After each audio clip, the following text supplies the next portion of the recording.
அஸ்ஸலாமு அலைக்கும் வரஹ்மத்துல்லாஹி வபரகாத்துஹு. இப்போ வயநாடுல நிலச்சரிவு ஏற்பட்டுச்சு, அது எல்லாருக்குமே தெரியும் அப்படிதானே?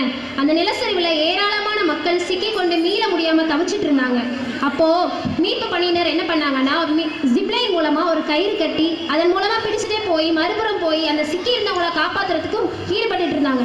அதை பார்த்த நீலகிரி மாவட்டம் கூடலூரை சேர்ந்த சபீனா அப்படின்ற ஒரு முஸ்லீம் பெண்மணி தன் கணவனோட உதவியோட அந்த இடத்துக்கு போய் மீட்பு பணியினர் கேட்டிருந்த அந்த ஜிப்லைன் மூலமா பிடிச்சிட்டே மறுபுறம் போய் அந்த நிலச்சரிவில் சிக்கி இருந்தவங்களை மீட்டு 35 பேரோட உயிரை காப்பாற்றி அவங்களுக்கு முதலுதவி செஞ்சு சிகிச்சை அளிச்சு காப்பாத்தினாங்க. இவங்க எப்படி காப்பாத்தினாங்க அப்படின்னு பார்த்தீங்கன்னா, அந்த இணையதளத்தின் மூலமா அவங்க தெரிஞ்சுக்கிட்டதுனால தான் அவங்களால காப்பாற்ற முடிஞ்சது. அதனாலதான் அவங்களால இத்தனை உயிர்கள் வந்து காப்பாற்றப்பட்டிருக்கு. நினைச்சு பாருங்க, அந்த நேரத்துல இந்த இணையதளமோ சமூக வலைத்தளமோ இல்லை அப்படின்னா அவங்களால இத்தனை பேரோட உயிரை காப்பாற்றிருக்க முடியுமா? ஒரு உயிரோட மதிப்பு என்னன்னு எல்லாருக்குமே தெரியும். இதை எப்படி எதிரணினால வீழ்ச்சின்னு சொல்ல முடியும் நடுவர் அவர்களே? எனவே இணையதளத்தால் வாலிபர்களுக்கு வளர்ச்சியை என்று இதன் மூலம் என்னுடைய கருத்தை ஆணித்தரமாக இங்கே பதிவு செய்கிறேன். இணையதளத்தினால வாலிபர்கள் வந்து இன்றி பக்கத்துல இருக்க பெற்றோரோட முகத்தை கூட பார்க்க மாட்டேங்காங்கன்னு சொன்னாங்க. முன்னாடி நம்மளோட இளைஞர்கள் வந்து வெளிநாட்டில் வேலை செஞ்சாங்க. அப்போ அவங்க வீட்டில் யாராவது இறந்துட்டாங்கன்னா அவங்களால உடனே வர முடியாது. அதனால அவங்களோட முகத்தை கூட அவங்களால பார்க்க முடியாம போயிடும். ஆனா இன்றைய காலகட்டத்தில் அப்படி ஒரு சூழ்நிலை வந்தா கூட இந்த இணையதளத்தின் மூலமா அந்த வீடியோ கால் மூலமா அவங்களோட முகத்தையாவது அவங்களால பார்க்க முடியாது இல்லையா? இது எதனால அப்படின்னா, இந்த இணையதளம் மாபெரும் சாதனம் இல்லை அப்படின்னா இதெல்லாம் சாத்தியமாயிருக்குமா நடுவர் அவர்களே? ஏன் இன்னைக்கு நம்மளோட தமிழ்நாடு கவர்மெண்ட்டே ஒரு முக்கியமான அறிவிப்பை இணையதளத்துல தான் விடுறாங்க. அவங்களுக்கே தெரிஞ்சிருக்கு இணையதளமும் சமூக வலைத்தளமும் நமக்கு துணையாக தான் இருக்குது. பாவம் எதிரணியில் இருக்கவங்களுக்கு அது தெரியல, அவங்கள மன்னிச்சு விட்டுருவோம். ஒரு மனுஷன் குயிர்கிட்ட போய் சொன்னானா, நீ மட்டும் வெள்ளையா இருந்திருந்தா எங்கேயோ போயிருப்பேன். அடுத்து கடலிட போய் சொன்னானா, நீ மட்டும் உப்பா இல்லாம இருந்தா எங்கேயோ போயிருப்பேன். அடுத்து பூக்கிட்ட போய் சொன்னானா, நீ மட்டும் முள்ளா இல்லாம இருந்தா எங்கேயோ போயிருப்பேன். இந்த மூணும் சேர்ந்து அந்த மனுஷன் கிட்ட சொல்லிச்சான், நீ மட்டும் குறை சொல்லாம இருந்தா எங்கேயோ போயிருப்பேன். இந்த இணையதளத்துல குறைகளே இல்லையா? அது ஒரு கருவி. உங்கள் விரல் போடும் புள்ளியில் அது வழி முடிகிறது. நீங்க எதை தொடுறீங்களோ அதைத்தாங்க உங்களுக்கு தேடி தருது. நீங்க வாழ்க்கையில் வெற்றி பெறுவதற்கு கல்வியோ படிப்பறிவோ வயதோ ஒண்ணுமே தேவையில்லைங்க. இந்த இணையதளம் மாபெரும் சாதனம் இருக்கு. அது கொஞ்சம் பயிற்சி கொஞ்சம் முயற்சி இருந்தால் உங்கள் வாழ்க்கையில் வரும் மகிழ்ச்சி. இதுதாங்க இணையகாலம். இணையதளத்தால வீழ்ச்சின்னு பேசுறாங்களே, இந்த எதிரணியினால இணையதளத்தை பயன்படுத்தாம இருக்க முடியுமா? ஏன் நடுவர் அவர்களே, உங்களால இணையதளத்தை பயன்படுத்தாம இருக்க முடியுமா? அது எப்படிமா முடியும்? உங்களால மட்டும் இல்ல நடுவர்களே, என்னாலையும் ஏன் இந்த உலகத்துல உள்ள எந்த மக்களாலையும் இணையதளத்தை பயன்படுத்தாம இருக்க முடியாதா? ஏன்னா இணையதளம்ன்றது இன்றைய காலகட்டத்துல நம்ம வாழ்க்கையோட இணைந்து இருக்கு. எனக்கு என்ன புரியலன்னா, எங்க 4 பேரையுமே ஒரே தலைப்பு கொடுத்து ஒரே பக்கமாவே உட்கார வச்சுக்கலாம். ஏன்னா இவங்க பேச போறதே இணையதளத்துல தானே போய் சேர போகுது. ஸ்கூலுக்கு போனா கூட வெற்றி எப்படி பெறும் தான் சொல்லி தருவாங்க. ஆனா தோல்வி வந்தாலும் அதை உதறி இன்னும் செயல்பட தூண்டுவது இந்த இணையதளம் தான். குப்பைன்றது எல்லா இடத்துலயுமே இருக்கும். அது நம்ம கையாளும் விதத்தில் தான் இருக்கிறது. நான் சொல்ல வேண்டிய எல்லா விஷயத்தையுமே நான் சொல்லி முடிச்சிட்டேன் நடுவர் அவர்களே. இதுக்கு எதிராக கண்டிப்பா பதில் தரவே முடியாது. அவங்க கண்களை பாருங்க, பயத்தினால கலக்கத்தோட கலங்கி போய் உட்கார்ந்துருக்காங்க. நம்மளோட அறிவியல் கண்டுபிடிப்புகள்ல நன்மையும் இருக்கு தீமையும் இருக்கு. அதே மாதிரிதான் நம்ம வாழ்க்கையிலயும் சரி இணையதளத்திலயும் சரி நன்மையும் இருக்கு தீமையும் இருக்கு. நம்ம ஏன் நல்லதை மட்டுமே எடுத்துக்க கூடாது? எனவே நடுவர் அவர்களே, இணையதளத்தால் வாலிபர்களுக்கு வளர்ச்சியே என்று கூறி தீர்ப்பளிக்க வேண்டும் என்று விரைவுகிறேன். அஸ்ஸலாமு அலைக்கும் வரஹ்மத்துல்லாஹி வபரகாத்துஹு. இணையதளத்தால் வீழ்ச்சிதான்னு பேச வந்திருக்கக்கூடியவர் இணையதளத்தில் இருந்தேதானே இணையதளம் பற்றி தீமை எடுத்திருப்பாங்கன்னு சொன்னாங்க. அது என்னவோ உண்மைதாங்க. இணையதளத்தை பற்றி இணையதளத்திலிருந்தே எடுக்கும் அளவிற்கு இணையதளம் வளர்ந்திருக்கிறது என்றால் அப்படிப்பட்ட அந்த இணையதளம் வளர்ச்சியாக தானே இருக்க முடியும் என்று அவங்களோட கருத்தை தெளிவான முறையில் பதிவு செஞ்சாங்க. அடுத்ததாக இணையதளத்தால் வாலிபர்களுக்கு வீழ்ச்சியே என்று ரக்ஷானா அவர்கள் பேச வருகிறார்.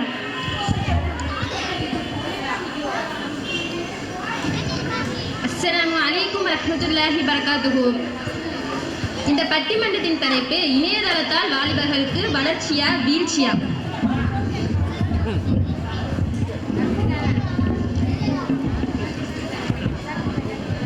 இந்த பட்டிமன்றத்தின் தலைப்பு இணையதளத்தால் வாலிபர்களுக்கு வளர்ச்சியா வீழ்ச்சியா?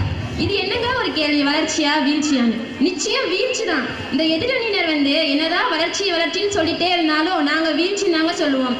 ஏன் தெரியுமா? அந்த உலகத்தினுடைய அற்ப இன்பங்களுக்காக அல்லாஹ் தனக்கு வழங்கியதை வழிகாட்டியதெல்லாம் புறக்கணித்து விட்டு இந்த இணையதளம் என்பது நம்மை வீணான பாதையில் அழைத்து சென்று வாலிபத்தை வீணடிக்க செய்கிறது. இதற்காக தான் நாங்கள் இணையதளம் என்பது வீழ்ச்சின்னு சொல்றோம். இப்ப பேசின சகோதரி சொன்னாங்க, எங்க கண்ணில் பயம் தெரியுதான், நாங்க கலக்கத்துல ரொம்ப கலங்கி போயிருக்கோமா, எங்க வீரத்தையும் தைரியத்தையும் பயமா பாவித்தது உங்க தவறு. இதுக்கு நாங்க ஒன்றும் சொல்ல முடியாது. மேலும் அந்த சகோதரி ஒரு அருமையான விஷயம் சொன்னாங்க. என்னன்னா, இணையதளத்தின் தீமை என்னன்னு நாங்க இணையதளம் மூலமா தான் தேடணுமா. ஆமா, அது உண்மைதான். நாங்க இணையதளம் மூலமா தான் அதோட தீமை என்னன்னு தேடணும். ஆனா அந்த இணையதளமே அதுல என்னென்ன தீமை இருக்குன்னு செய்யுது. அப்ப எப்படி வளர்ச்சியா இருக்க முடியும்? இப்போ உதாரணமா நீங்க கூகுள்ல போய் how to kill a man, மனிதனை கொலை செய்வது எப்படி அப்படின்னு சர்ச் பண்ணுங்க. அது உங்களுக்கு நிறைய ஐடியா தரும். ஏன்னா அந்த இணையதளத்துக்கு தெரியாது நீங்க கேட்குற விஷயம் நல்லதா கெட்டதான்னு. நீங்க என்ன கேட்டாலும் சொல்லித்தரதான் செய்யும்.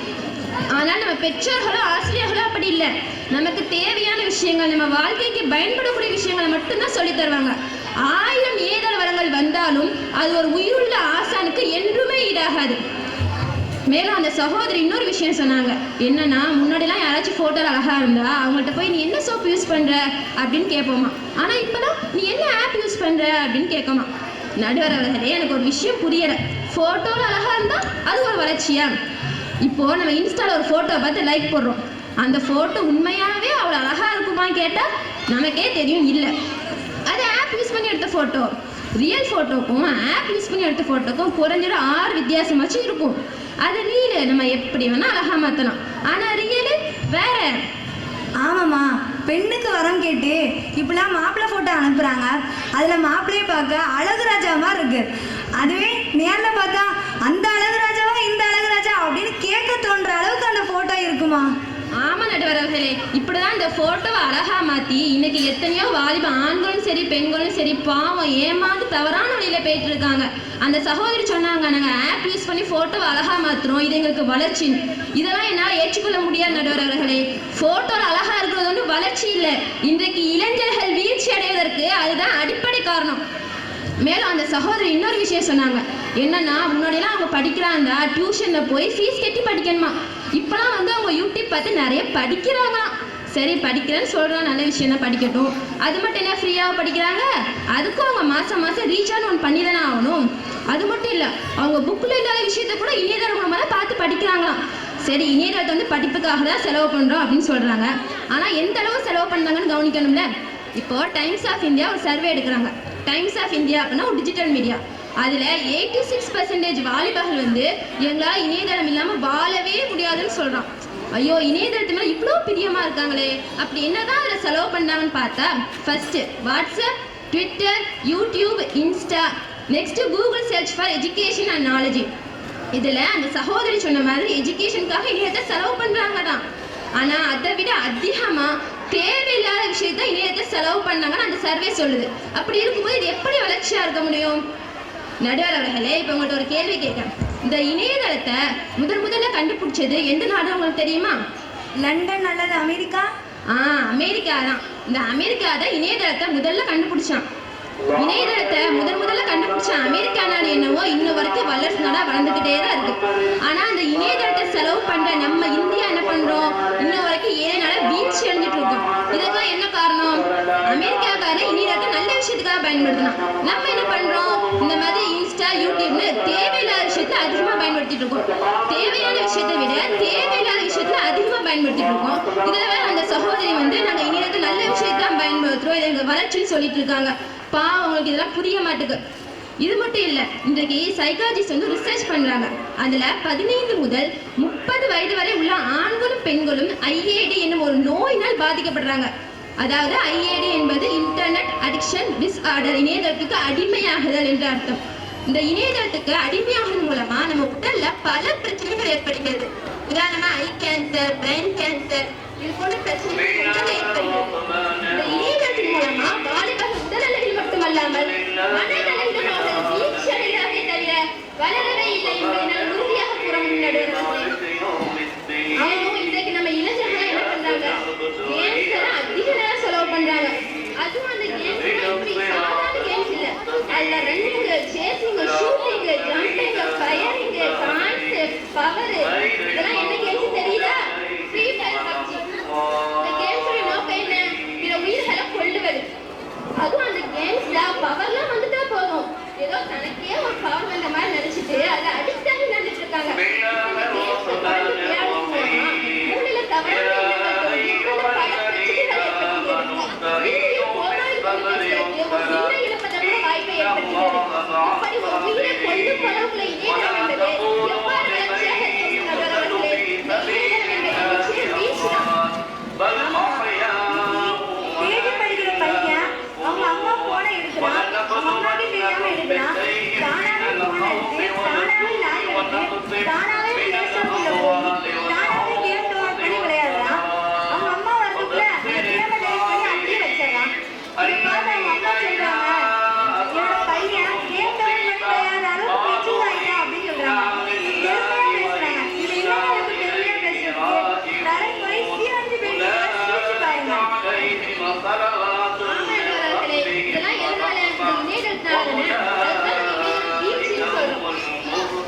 வாங்க சொல்லும் சத்தம் கூட கேட்காத அளவுக்கு அந்த இணையத்துல மூழ்கி இருக்காங்க. அல்லாஹ் குர்ஆன்ல கூறுகிறான், இன்ன ஸலாத்த தன்ஹானில் ஃபஹ்ஷாய் வல் முன்கர். நிச்சயமாக தொழுகை மானக்கிரன விஷயத்தையும் தடுக்கும் கேடயமாகும் என்று சொல்றான். ஆனா இன்றைக்கு இளைஞர்கள் அந்த இணையதளத்தில் மூழ்கி கொண்டு தொழுகையை தவறவிட்டு